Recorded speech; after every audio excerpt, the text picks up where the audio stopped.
మళ్ళీ police complaint చేస్తే పిల్లల్ని తిరిగి కొట్టారని ఉంది నా దృష్టికి. అలాగే ఈ నెల 2వ తేదీన దారి కాచి ఒక వ్యక్తిని కత్తితోటి బెదిరించి ఒక బంగారు గొలుసు జేబులో 500 లాక్కుని వెళ్ళిపోయారు. పిఠాపురం పట్టణంలో ఉన్న ఆర్ఆర్బిహెచ్ఆర్ ప్రభుత్వ జూనియర్ కాలేజ్ దగ్గర ఈవ్టీజింగ్ పెరిగిపోయింది. బైక్స్ మీద రౌండ్స్ కొడుతూ అమ్మాయిల్ని ఇబ్బంది పెడుతూ వేధిస్తున్నారు. ఈ విషయాన్ని ప్రిన్సిపల్ శ్రీ కేశవరావు గారు 3 నెలల క్రితమే పోలీస్ స్టేషన్కి వెళ్లి తమ కాలేజీ మొదలయ్యే సమయంలో పోలీసు ఉంచితే అమ్మాయిలకు భయం ఉండదని చెప్తా ఉన్నారు. ఈ కాలేజ్ దగ్గరే కాదు, పట్టణంలో ఉన్న ప్రైవేట్ కాలేజీల దగ్గర, బస్ స్టాండ్ దగ్గర ఈవ్టీజింగ్ పెరిగింది. రాత్రి వేళ రోడ్ల మీద బైక్ విన్యాసాలు చేసే వాళ్ళతో ప్రజలు ఇబ్బంది పడతా ఉన్నారు. ఇలాంటివన్నీ చాలా ఉన్నాయి. సెటిల్మెంట్లు పోలీస్ స్టేషన్లో కాకుండా, లాయర్స్ కాకుండా కొంచెం దయచేసి అందరూ మనస్ఫూర్తిగా దృష్టి పెట్టండి దీన్ని. అంటే ఎందుకు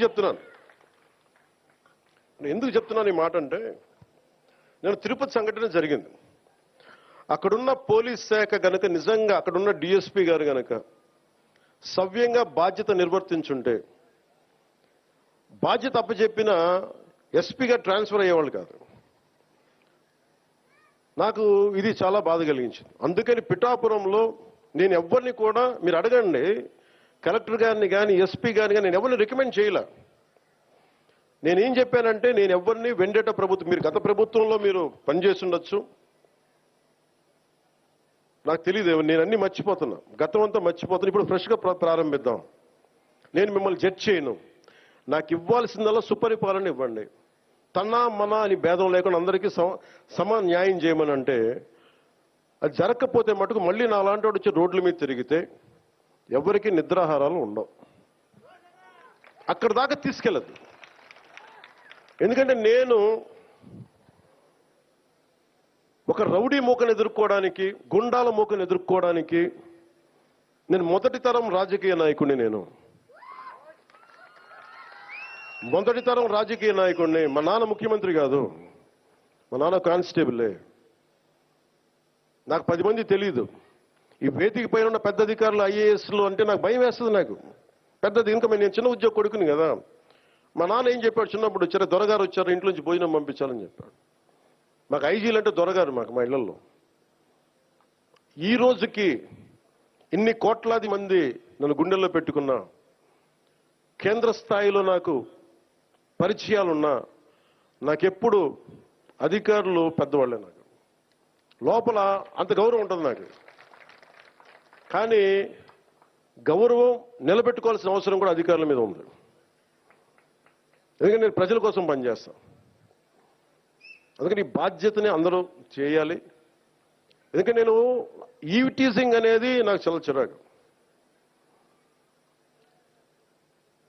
నిస్సహాయ స్థితిలో ఉన్న ఆడపిల్లల్ని వేధించడం అనేది మగతనం కాదు. అది మీరు మగతనం కావాలంటే జిమ్నాస్టిక్స్కి వెళ్ళండి. మీరు మగతనం ప్రూవ్ చేయాలంటే దేశం కోసం ఒళ్ళుంచి ఆర్మీలో జాయిన్ అవ్వండి.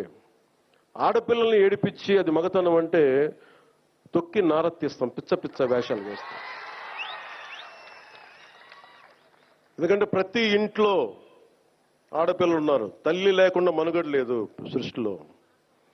మీరు ఆడబిడ్డలకి, పోలీస్ శాఖ కూడా నేను చాలా బలంగా చెప్తా ఉన్నాను, ఇంకొకసారి నాకు ఈవ్టీజింగ్ అనేది నాకు కనిపించకూడదు పిఠాపురంలో. This is my directive. ఎందుకంటే నా నియోజకవర్గాన్ని నేను సవ్యంగా చేసుకోలేనప్పుడు, నా నియోజకవర్గాన్ని నేను సరిగ్గా కాపాడుకోలేను, నా డిప్యూటీ ముఖ్యమంత్రి పదవి దేనికి, అధికారులు ఉండడం దేనికి?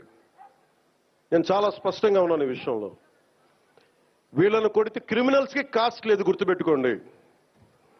తప్పులు చేసి కులాల వెనక దాక్కుంటే బయటికి తీసుకొస్తాం, గుర్తుపెట్టుకో. కులాల వెనక దాక్కోకండి. వాళ్ళు క్రిమినల్స్కి కులం లేదు, ప్రజాప్రతినిధులకి కులం లేదు. We are very clear about it. చాలా స్పష్టంగా ఉన్నాం దాని మీద. ఈయన కొడితే మాకు ఓట్లు పోతాయి. నేను అధికారులందరికీ చెప్తా ఉన్నాను, సార్ ఈయన అరెస్ట్ చేస్తే ఓట్లు పోతాయి. హిందువులకి ఓట్లు పోతాయి. ఎవరు వెనకేసుకొస్తారు వీళ్ళని? నేనైతే వెనకేసుకురాను. మా కూటమిలో ఉన్న నాయకులు ఎవరు వెనకేసుకురారు. ఒకళ్ళు వెనకేసుకొస్తే సరిదిద్దుతాం. అంతేకాని నిస్సహాయంగా పవన్ కళ్యాణ్ బిడ్డలు బాగానే ఉంటారు. వాళ్ళ నాన్న రక్షించుకోగలడు. ఒక సగటు మనిషి, సగటు క్లర్క్, సగటు క్లాస్ 4 ఎంప్లాయ్, వాళ్ళని కదా సంరక్షించాల్సింది మనం. విఐపి ట్రీట్మెంట్ ఆగాలి ఇక్కడ, సగటు కామన్ మ్యాన్ ట్రీట్మెంట్ పెరగాలి. అది తిరుమలలో కావచ్చు, సగటు జీవితంలో కావచ్చు. ఇలా కాకుండా కూర్చోబెట్టి పోలీసు 6 నెలల హనీమూన్ పీరియడ్ అయిపోయింది. హనీమూన్ పీరియడ్ అయిపోయింది అందరికీ, నాతో సహా. నాకు కూడా ఇంక లెర్నింగ్ కూర్చోబెట్టి రివ్యూస్ అని వదిలేశాను. నేను నుంచో చోట రివ్యూ చేస్తాను, అవసరమైన చోట నిలబడతాం, కానీ రాష్ట్రం అంతా తిరుగుతాం మన పిఠాపురంతో మొదలు పెట్టుకొని. మీరు నన్ను నమ్మి గెలిపించారు, మీరు నన్ను, నేను మీకు నిలబడతాను, గుర్తుపెట్టుకోండి. మీరు నాకు ప్రోగ్రెస్ ఇవ్వండి, నేను మళ్ళీ పని చేసే ఓట్లు అడుగుతాను. కానీ ఈ లోపల మటుకు నాకు మీరు జేజేలు కొట్టండి, ఆటోగ్రాఫ్లో నేను ఇవ్వకపోవచ్చేమో, కానీ మీకు పని అయితే ఒళ్ళు ఉంచి పనిచేస్తాను. మీరు మొత్తం 5 సంవత్సరాల పాలన అయిన తర్వాత ఇంకొకసారి ఇతనికి ఎమ్మెల్యేగా అవకాశం వచ్చింది ఇవ్వండి, లేదు నువ్వు మాకు నచ్చలేదు వదిలేయండి. మీరు నేను అంత నిక్కచ్చిగా ఉన్నాను, నాతోటి నేను అంత నిక్కచ్చిగా ఉన్నాను. అందుకని నేను చాలా చాలా స్పష్టంగా ఉన్నాను. 15 ఏళ్ల తక్కువ కాకుండా అలయన్స్ ఉండాలని మనస్ఫూర్తిగా నేను ఆ శక్తిపీఠాన్ని ఆనేసి చెప్తా ఉన్నా. కానీ అధికార యంత్రాంగం నాకు మీ సహకారం కావాలి. నేను గవర్నమెంట్ ఎంప్లాయ్ కొడుకునే, లేట్ గవర్నమెంట్ ఎంప్లాయ్ కొడుకుని నేను. కష్టాలు నాకు తెలుసు. జీతాలు రాకపోతే స్కూల్లో నుంచి బయటికి పంపించేసిన సంఘటనలు కూడా ఉన్నాయి. నాకు అవి తెలుసు. నాకు కరెక్ట్గా కూర్చోబెట్టి 1వ తారీఖు జీతాలు రావు, 7కో 8కో వస్తే స్కూల్ నుంచి పంపించేసేవాళ్ళు నన్ను. అవి కూడా చాలా సందర్భాలు జరిగినాయి. నా కష్టాలు తెలియదని చెప్పకండి ఎవరు, నా కష్టాలు తెలుసు.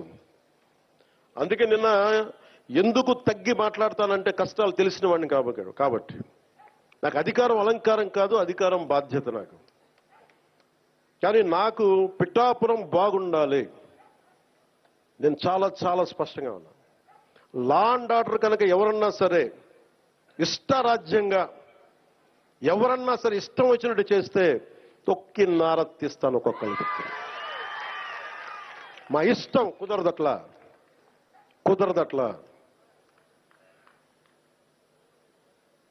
ఇది చాలా చాలా జాగ్రత్తగా ఉండాలి. ఇది నేను తెగించి వచ్చాను రాజకీయాల్లో, గుర్తుపెట్టుకోండి. గుండాలకి చంపేస్తానంటారు నన్ను. మొన్న అడవుల్లోకి వెళ్ళాలంటే నక్సలైట్లు మందు పాత్రలు పెడతారంటే పెడితే పెట్టండి, పేలిపోతాను, కానీ నేను ఆపను నడక. అంత తెగించున్నాను, గుర్తుపెట్టుకోండి.